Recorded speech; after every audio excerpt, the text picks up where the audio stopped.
Olá, eu sou o Ronaldo Lemos e neste episódio a gente vai falar sobre o futuro da sociedade. O Brasil está perdido, está desorientado. A gente tem que agora tentar pensar como que a gente pode compartilhar soluções e ajudar na reflexão dessas soluções para a massa.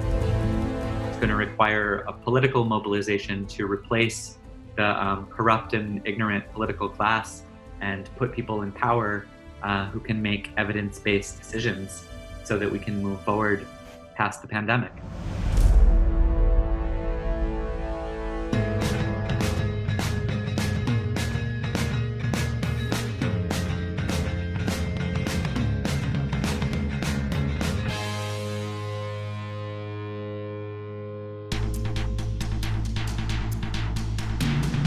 A gente está construindo um mundo que é tomado pela tecnologia. A tecnologia toma decisões a nosso respeito e muitas vezes a gente nem percebe. Como diz um professor da Universidade de Harvard, chamado Lawrence Lessig, o código é a nova lei. Decisões tecnológicas interferem nas nossas vidas e trazem embutidas decisões sobre quem nós somos, o que nós podemos fazer e como a sociedade deve se organizar e se comportar. É nesse contexto que a gente tem que entender que é possível criar melhores ferramentas de design para entender a tecnologia como mais ampla e, mais do que isso, pensar se é possível ir além da tecnologia, evitando uma dependência dela. E para isso, a ficção científica e a filosofia são ferramentas essenciais.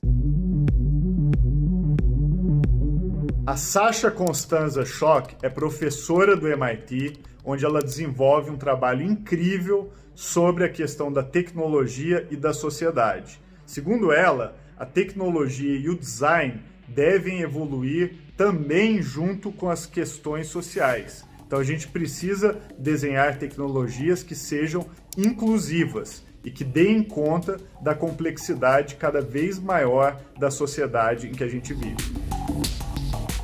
So in design justice, I really try to draw from many different stories of locally led and community led innovation processes. In the book, I'm talking about design and power. I'm talking about how the design of everything from interfaces to web applications, to algorithms, to objects, to the built environment is systematically structured by what Black feminist scholars call the matrix of domination, which is a way to talk about the way that white supremacy, capitalism, heteropatriarchy, disability, and settler colonialism interact to structure people's life chances.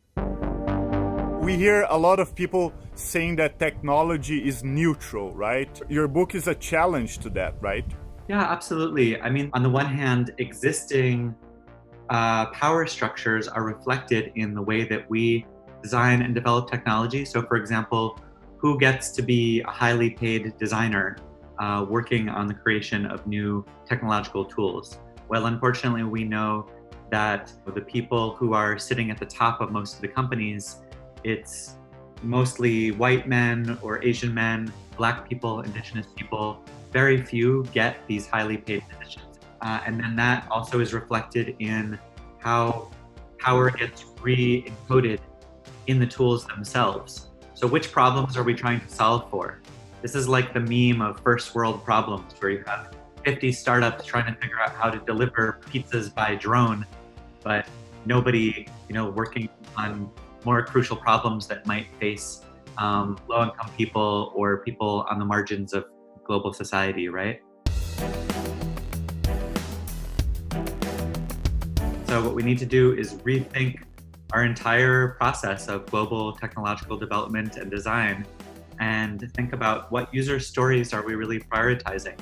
Which communities are we building technologies for, and who gets to be at the table? So who are we building technologies with?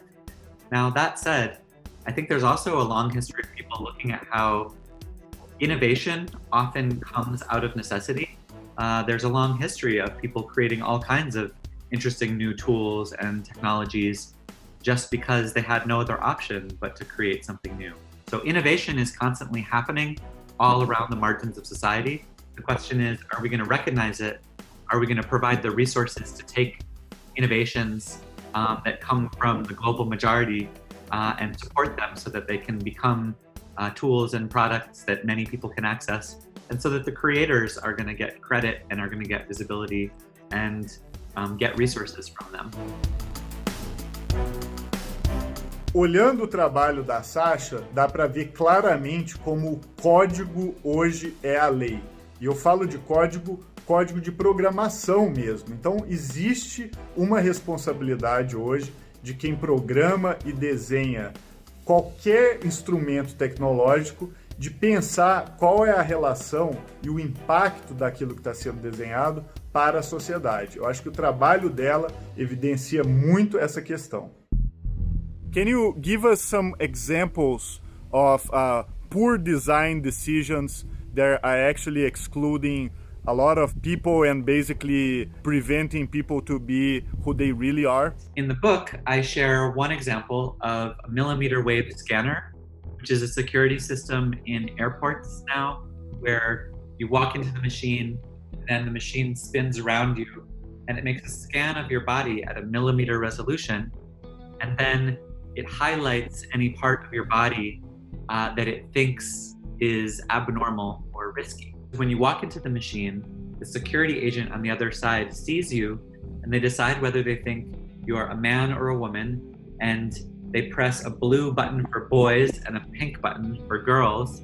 And if your body doesn't fit the statistical norm of what a girl's body or a man's body is supposed to look like, then your body parts are going to get highlighted with a bright yellow outline for the security to put their hands all over you and check out what's going on. So as a trans person, I always get flagged by the system no matter what, whether they press boy or girl. And a lot of other trans and gender non-conforming people have that problem with airport security systems.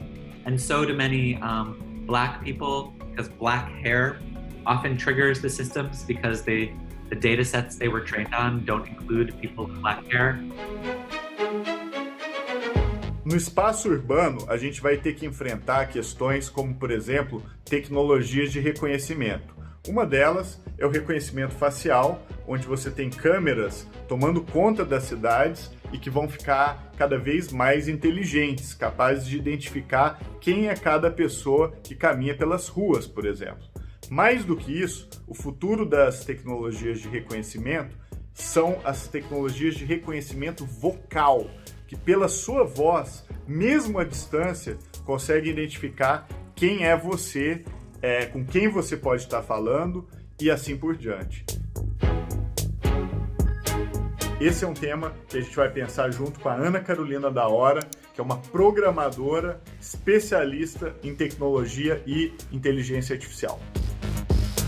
Eu trabalhei na Cyberlabs do Rio de Janeiro, com inteligência artificial e visão computacional. Então, eu tive a oportunidade de testar assim, na vida real, para saber quais são os benefícios e quais são os malefícios da inteligência artificial aqui no Brasil. Um dos projetos que eu participei com eles foi um projeto do Museu da Manhã, que foi um projeto onde reconhecia expressões das pessoas e aí a gente compartilhava um emoji que tivesse de acordo com a expressão daquela pessoa. Mas nós tivemos alguns probleminhas, né? Comigo mesma que participei do projeto, por eu ser uma mulher, uma jovem negra, o algoritmo não estava reconhecendo o meu rosto, né? E é um problema que ainda nós temos que lutar, porque não é só um problema do algoritmo, é de quem está construindo ele também. Quando você está lidando com reconhecimento facial, não é só a etapa de você colocar o algoritmo para funcionar, né, que a gente passa. A gente passa por uma etapa anterior, que é quais informações nós vamos utilizar, e nesse caso, quais as imagens que nós vamos utilizar para poder fazer com que o algoritmo reconheça rostos de pessoas. Então, se por acaso usar só imagens de pessoas brancas, o algoritmo vai ter uma dificuldade de reconhecer expressões né? E o formato de rosto de pessoas negras. Então é super interessante perceber que não é um problema somente do Brasil, é um problema global. E como tem pessoas que, a partir do momento que elas estão percebendo isso, elas estão gerando questionamentos e levantando questionamentos para a sociedade, né? Para a gente conseguir debater sobre isso. Facial recognition technologies, more broadly, and face surveillance right now are at the forefront of a battle that's linked to the Black Lives Matter movement here in the US and abroad. Because white supremacy is a global problem of power and historical inequality. And one of the tools that's becoming more widespread right now is facial recognition technology or face surveillance tools that are increasingly being used by police to identify and track down and arrest people. And it's been demonstrated that these tools are racially and gender biased. So they perform best on pale male faces and they perform worst on Black women. And so we already know that the tools themselves are biased. So certainly they shouldn't be deployed. Designers have a responsibility to think about the questions that are being raised by both the Black Lives Matter movement as well as the crisis of the pandemic, and to think about how can we, on the one hand, transform our personal practices and the institutions that we're part of, whether it's a small design shop or a big company that you work within. How can we pressure and use the positions that we have to transform our institutions so that they will be more inclusive, so that they will be anti-racist institutions, so we can advocate for change within our own institutions. And then we can also use the set of skills that we have as designers in support of community-led processes. No mundo de mudanças permanentes, se tem uma ferramenta que pode ajudar a manter a capacidade de adaptação das pessoas, é a educação. Outra coisa que eu queria te perguntar, Nina, é sobre o Perifa Connection, né? E todos os outros projetos que você está envolvido de formação mesmo, né? De formar as pessoas, de falar, você pode aprender, inclusive, a programar, etc. Perifa Connection, hoje nós somos 5 pessoas no front, assim, né? Mas temos vários colaboradores com a gente para ajudar a população aqui do Rio de Janeiro, que é um lab de formação de jovens periféricos nas questões climáticas, em parceria com o Instituto Clima e Sociedade. Em vários debates, como o racismo ambiental, por exemplo, faltam a perspectivas de pessoas que vivem nas favelas, de pessoas negras, para elas conseguirem contribuir para o debate e para a construção das soluções. O outro projeto, que é o Ogunhê. Ogunhê é a saudação orixá Ogum, que é um orixá tido como guerreiro, e um orixá que lida com tecnologia. É proposital o nome do podcast, porque eu lido e compartilho cientistas do continente africano para a galera que não conhece. Até agora eu não tive aula com professores negros na área de computação. Eu vejo, por um lado, existe o racismo, existe o preconceito, existem pessoas que realmente não querem pessoas negras em determinados ambientes, em determinadas áreas. E, por outro lado, eu vejo também que tem pessoas que não têm acesso à informação suficiente para saber que tem cientistas negros, cientistas do continente africano, contribuindo muito para tudo que a gente usa no mundo.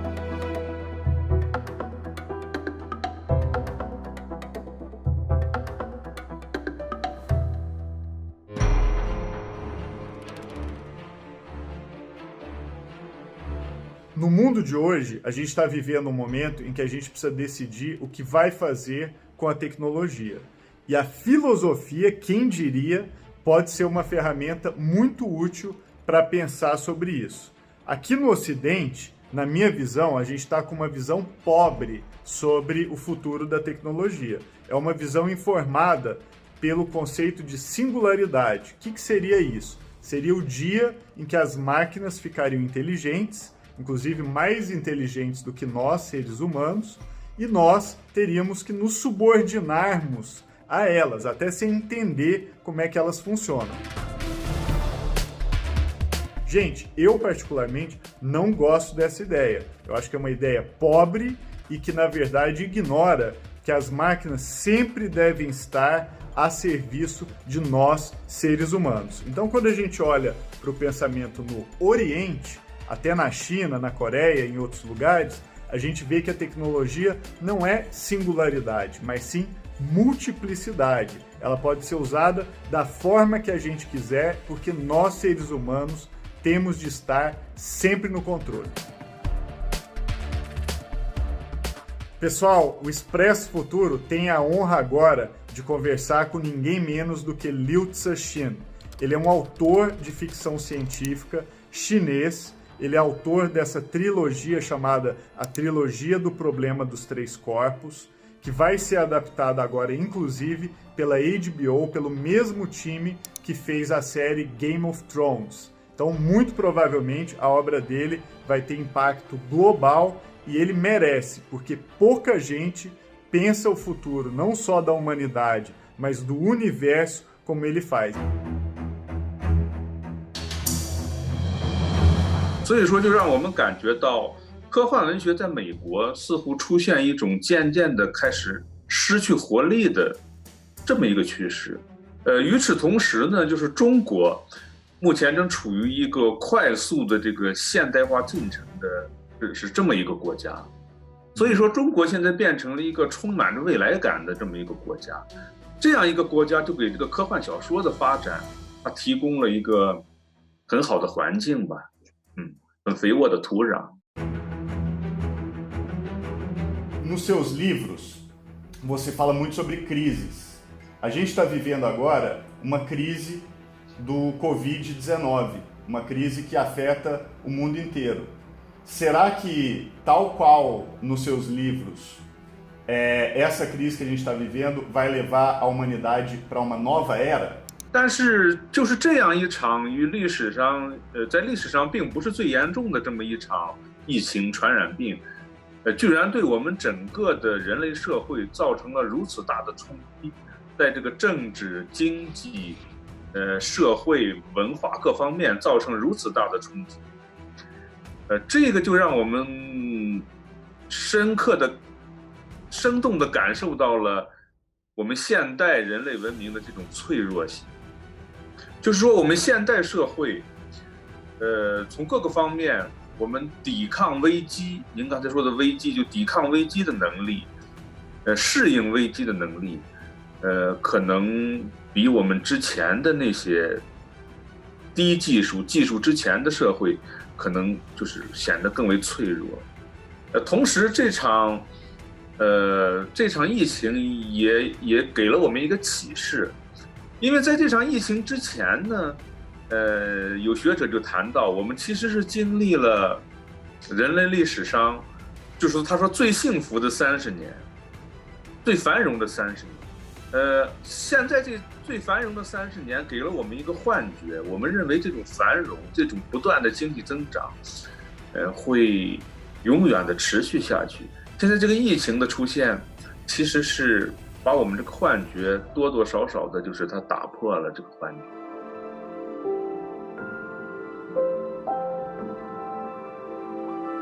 Para pensar o futuro da sociedade e também da tecnologia, nada melhor do que conversar com um filósofo.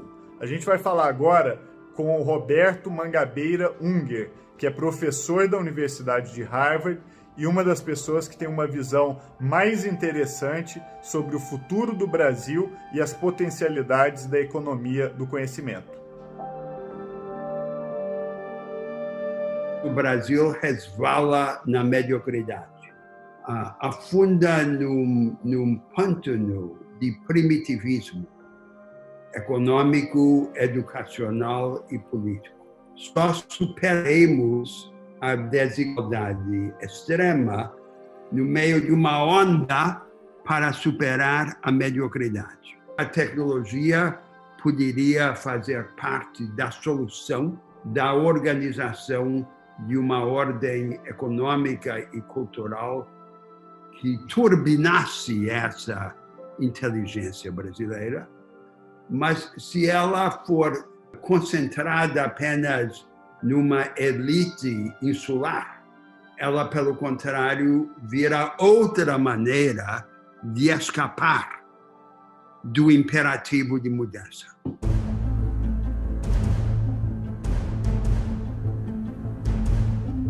É possível hoje no Brasil pensar então a tecnologia e a própria forma de organizar a sociedade de um outro jeito para provocar uma mudança positiva para que a gente possa viver enquanto país do produto dos nossos pensamentos, dos nossos hábitos, da nossa cultura. Há um grande dinamismo empreendedor no Brasil, mas a maior parte das empresas brasileiras estão empurradas para trás, para uma retaguarda produtiva e até mesmo cognitiva. O Estado brasileiro conta com instrumentos formidáveis, como a Embrapa, o Senai, o Sebrae, os bancos públicos de desenvolvimento. O que não tem é um projeto.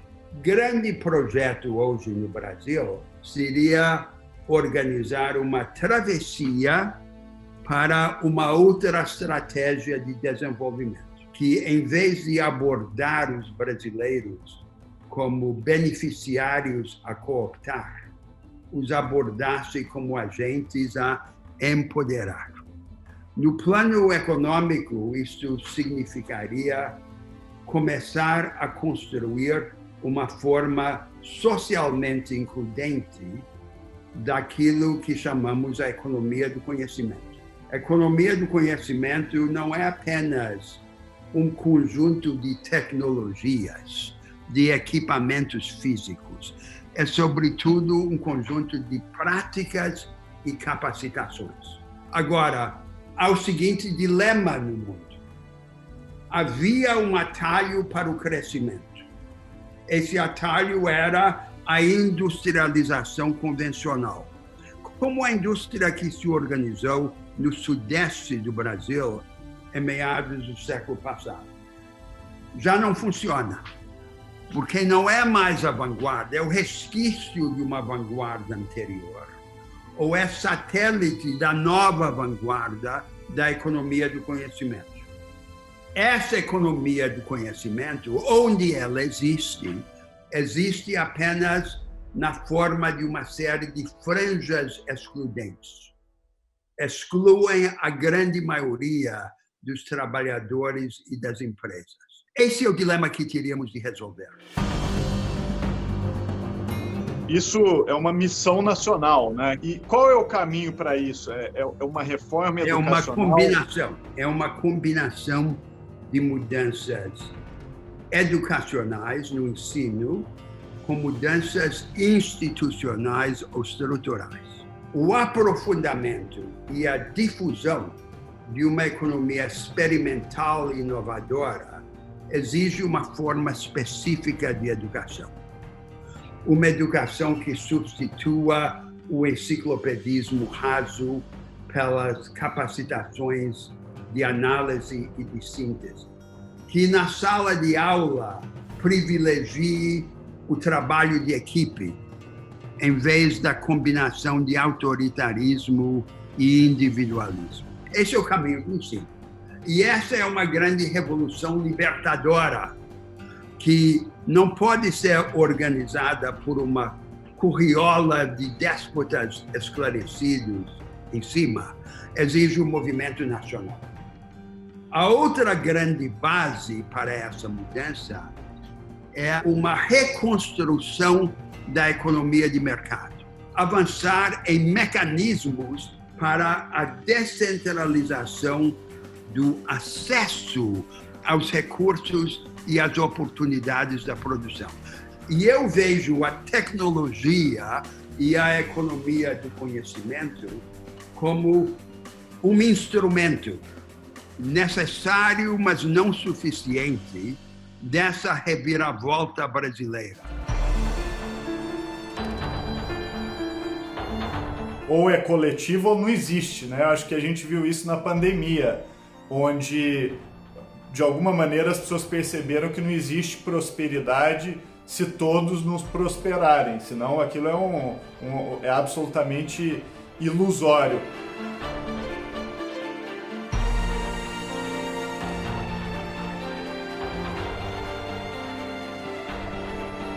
Pessoal, acho que está muito claro que a gente está vivendo uma era de mudanças. A pandemia do coronavírus só acelerou esse processo mas a verdade é, a gente tem que esperar porque vem muito mais mudança pela frente.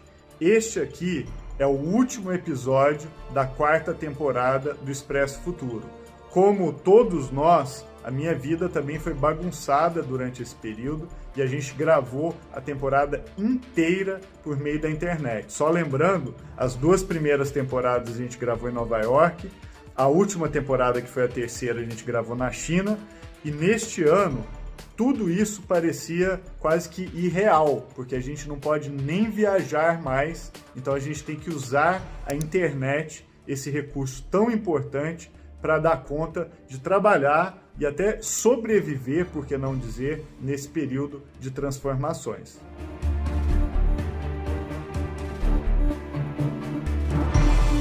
O objetivo do Expresso Futuro é exatamente preparar a gente para essas mudanças, para que a gente entenda os processos que estão acontecendo e, mais do que isso, que a gente tenha o conhecimento necessário para sermos agentes dessas transformações, no sentido de criar um mundo no futuro que é o mundo que a gente gostaria de viver. Obrigado a todo mundo que assistiu essa temporada.